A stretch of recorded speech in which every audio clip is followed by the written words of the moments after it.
Let's just bring you some breaking news we're hearing this evening.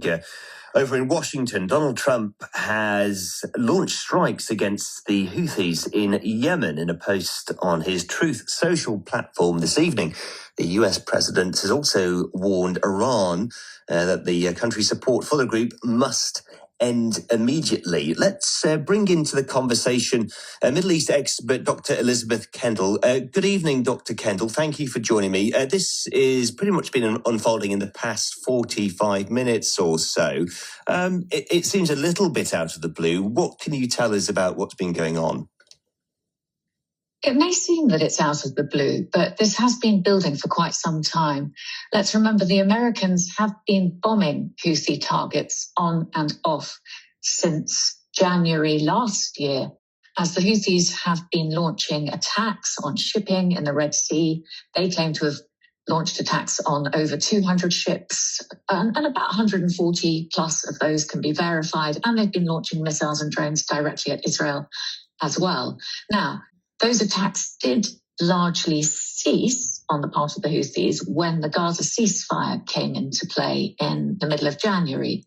But the Houthis did say that they would resume their attacks against Israeli shipping if aid were not allowed into Gaza. And they'd given a 4-day deadline. That has not happened. And so the Houthis are now set to resume their attacks. This does therefore look like a bit of a preemptive strike by the United States to prevent things taking off again in the Red Sea. Can we expect this to escalate further in the coming kind of hours and days? I mean, you're saying this has it has links to what is going on in Gaza, certainly with the kind of wrangling in terms of the next stage of that ceasefire. What can we expect potentially? Yes, well, it's going to be very difficult to silence the Houthis and to take out their military capability. And there are many reasons for that.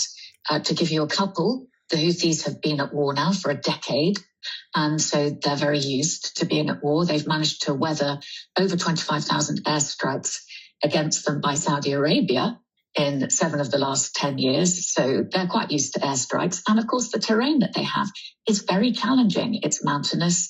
It's up in the north. They're used to hiding their weapons away. So for America to significantly degrade their capability, that's going to be a real challenge. And there is one other element here that we ought to bring in, which is just looking at the bigger picture with Iran. One of the other reasons that America might be very interested in degrading the Houthis is that they are one of the last levers left of Iran. Iran's levers in the form of Hamas in Palestine, Israel, in the form of Hezbollah in Lebanon, in the form of the Assad regime in Syria. These have all been taken out. So why not now go for one of the last levers of Iran, the Houthis in Yemen? Would it be likely, or is it fair to say that we will see some kind of response from Iran here?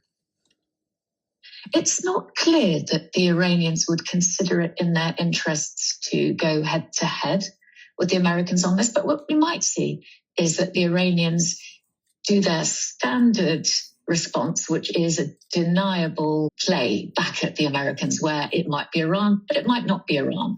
I don't see them coming out all guns blazing in defense of the Houthis. Thank you for bringing us up this evening. That is Dr. Elisabeth Kendall, a Middle East expert and mistress of Girton College, University of Cambridge. I appreciate your time this evening.